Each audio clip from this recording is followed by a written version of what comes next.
Hey, everybody. Today we have back one of our favorite regulars on the show, Carey Gillam, a veteran investigative journalist with more than 30 years experience covering corporate news, including 17 years as senior correspondent with Reuters, the international news service. She is the author of Whitewash, the story of a weed killer, cancer, and the corruption of science. She's going to talk today, by the way, about Paraquat and Parkinson's disease. And her book won the coveted Rachel Carson Book Award from the Society of Environmental Journalists, of which she's a member. Her second book, a narrative legal thriller titled Monsanto Papers, was released in March 2021, and we had Carey on to talk about that when she released it. She has contributed chapters for a textbook about environmental journalism and a book about pesticides in Africa. She has testified also as an invited expert before the European Parliament about research and was a featured speaker at the World Forum for Democracy in Strasbourg, France in 2019. She writes regularly for The Guardian and for the New York Times, the HuffPost, and others. Carey helped launch a nonprofit environmental news outlet called the New Lead, LEDE, as a journalism initiative of the Environmental Working Group. So welcome back to the podcast, Carey. Thanks, Bobby. I always love talking with you. Thank you for having me. You're an amazing, and we've been aligned for many, many years on many, many issues. Tell us about Paraquat. I mean, when I was growing up, Paraquat was their herbicide of choice that the United States government was spraying marijuana fields in Colombia and other countries as part of the drug eradication program. And so if you were smoking pot in the 1970s or 1980s, the chances were, and probably 1990s, that you were inhaling a lot of Paraquat, and people were concerned about that. But now Paraquat is used much like glyphosate was used. It's an herbicide that farmers use to kill weeds in cornfields and others, and it's getting into our food. So will you talk about it? Yeah. Paraquat is the EPA listed as a widely used pesticide. The EPA says that it's used on about 15 million acres annually in the United States. And that's far shy of Monsanto's glyphosate, if your listeners are familiar with glyphosate, the active ingredient in Roundup. But Paraquat is a much older herbicide. It was introduced in the 60s, roughly a decade before Monsanto introduced glyphosate. And it was pretty popular with farmers. It's really effective. It really wipes out weeds pretty efficiently.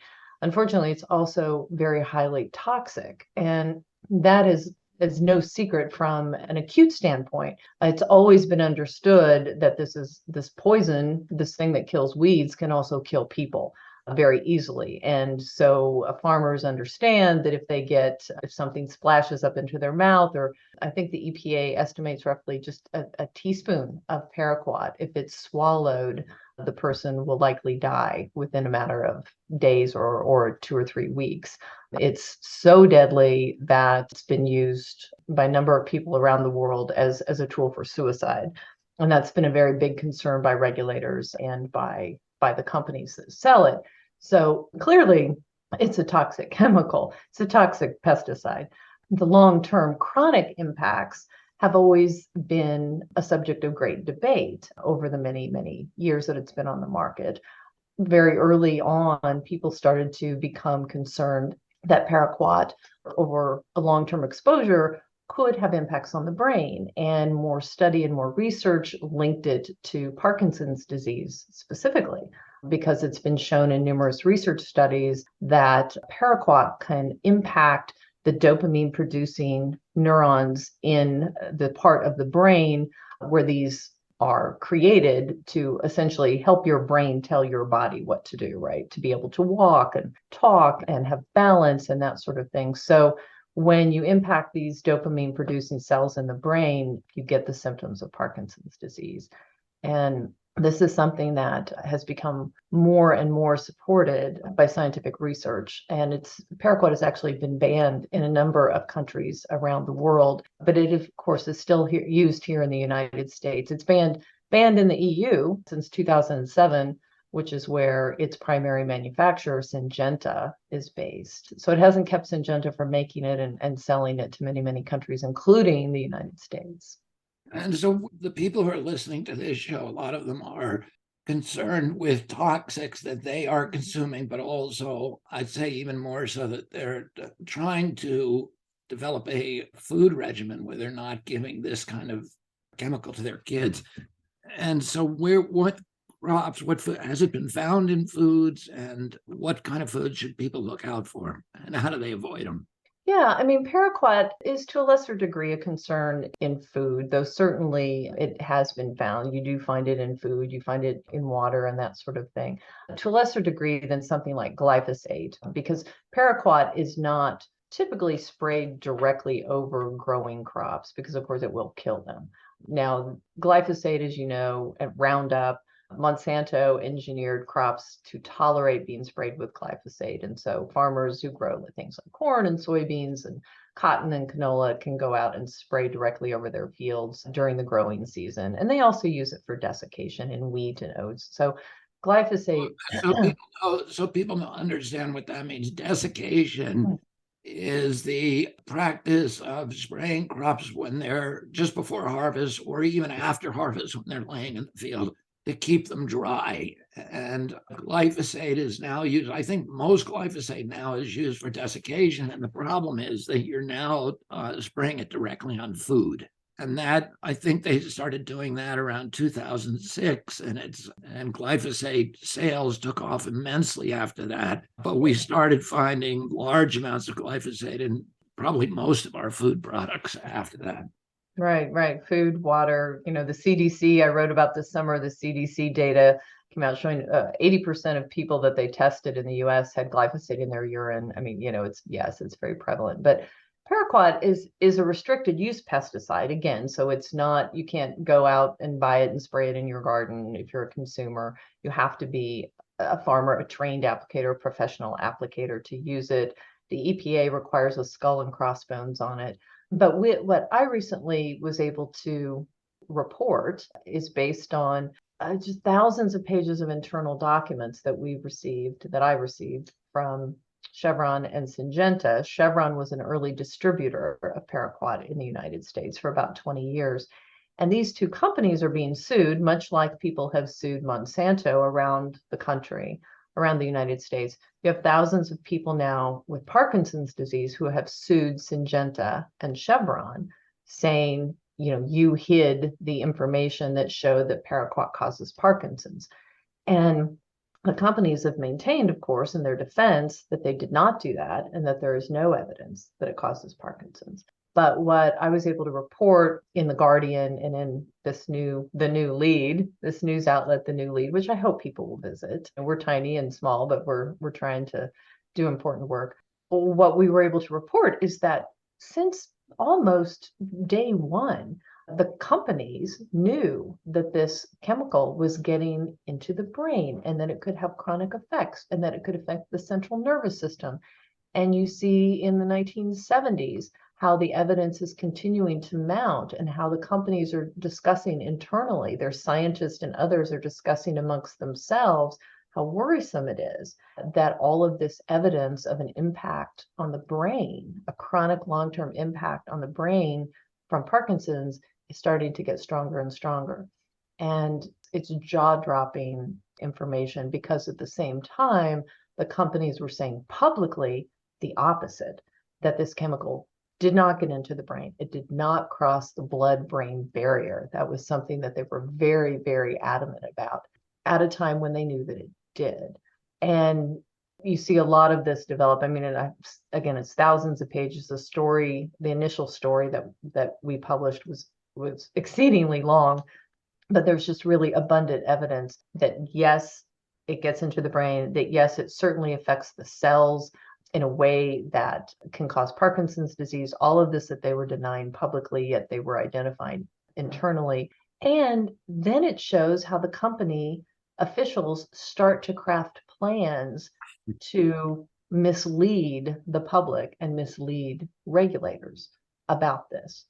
So for someone like you or someone like me, I guess we're accustomed to the playbook, right? That you see in the chemical industry, in oil and gas and tobacco. And this very much follows that playbook. But it's really yet just another example of how frail our regulatory system is and how it misses these real dangers to human health when they rely so heavily on companies to communicate the science to them.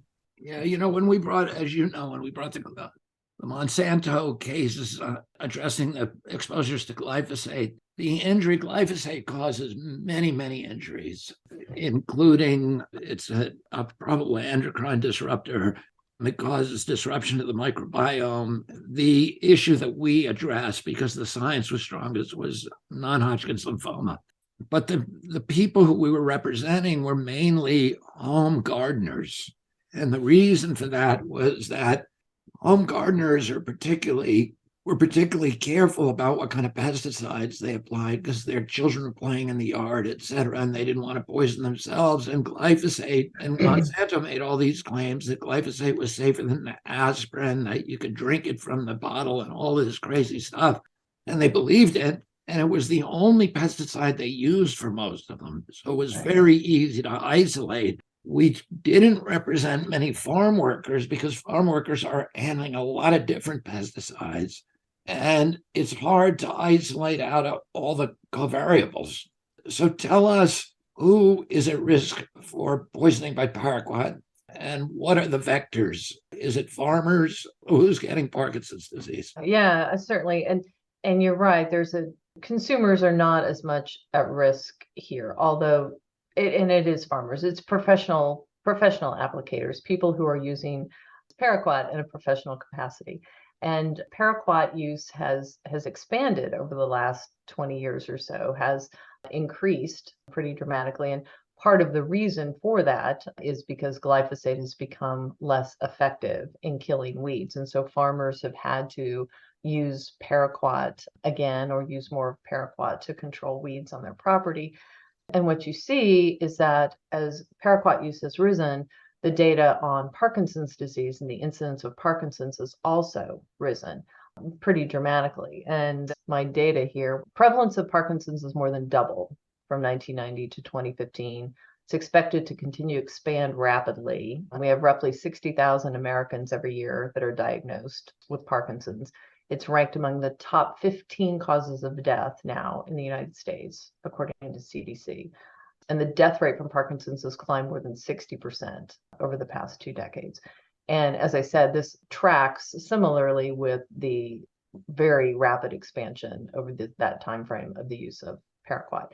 Now, paraquat is not considered the only cause of Parkinson's. There are air toxins in air pollution that you inhale that get into your brain. There's a lot of research that shows that some of these toxins that we're inhaling in the air on a regular basis, and that would be everybody, not just farmers, can cause Parkinson's disease, these changes in the brain, in the cells of the brain. And then there is to a much smaller degree, the science shows a genetic element that contributes to the incidence of this disease. But it's a horrible disease. If your listeners aren't familiar with it, we did profile in a separate story some of the Parkinson's victims, some of the people who are suing, and it just robs them. They describe being robbed of just getting dressed, walking across a room, being able to go out and being able to speak, being able to really enjoy and engage with family and loved ones. And it's a terrible and tragic disease, like so many of them are, of course. But to see this company talking about it in 1975, if I can find this, you have one company toxicologist writing to another internally, 1975. And he says, we discussed last week the point you raised about possible chronic effects, which you see causing legal problems. I think some plan could be made, et cetera, et cetera. This goes on and on. By 1985, it wasn't a plan to warn people or to stop using it. No, that was not the plan. The plan was how to conduct a study that would counter all of the information that was coming out.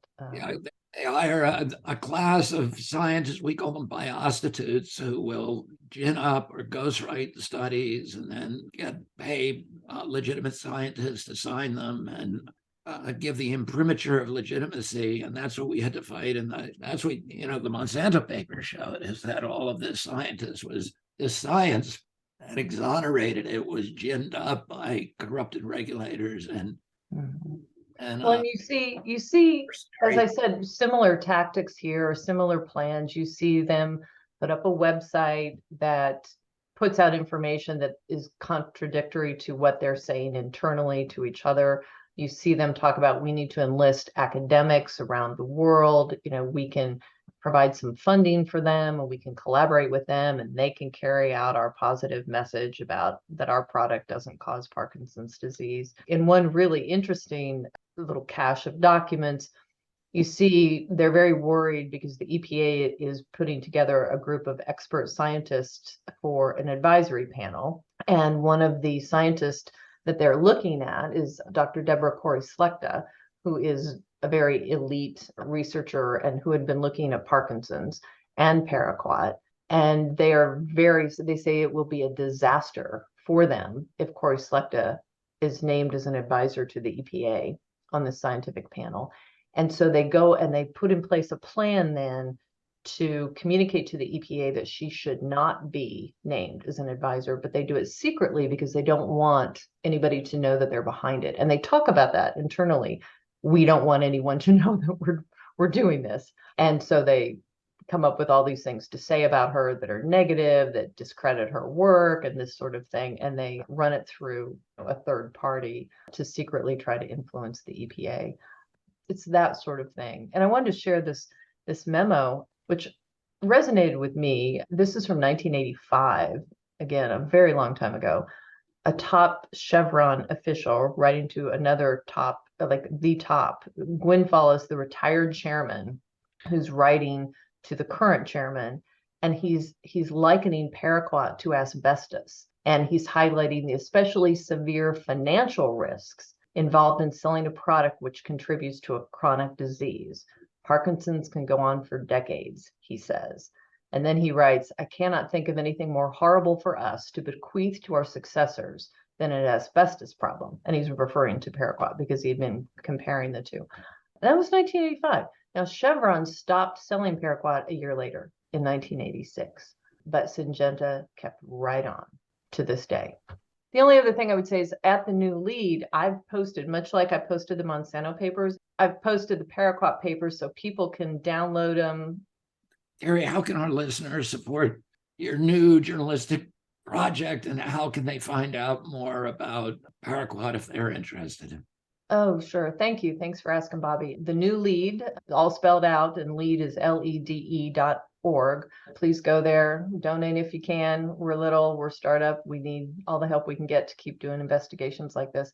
And I want to say we did put all of the documents that I was able to see and to read to reveal here up on the Paraquat papers. We call it the media library site. So people can go there, you can download the documents, you can read them for yourselves. Journalists, consumers, lawmakers, anybody who's interested can make use of these documents as well. So thank you.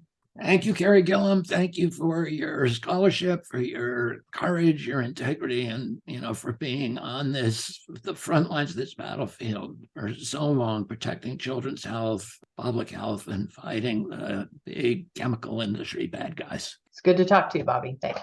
You too. Well, it's always good to see you, and thank you. And I love your work, Bobby. I listen to this podcast religiously. Oh, really? Thank you. Oh, yeah. You can't get new episodes fast enough for me. I'm always like, where's the next one? Where's the next one? You made my day. You made my day, Carey. That latest one, was it the CIA guy? What was his name? What's his name? Yeah, Carey. Oh, man. Such good stuff. So thanks. All right. Thank you. Thanks. Okay, talk to you later. Bye.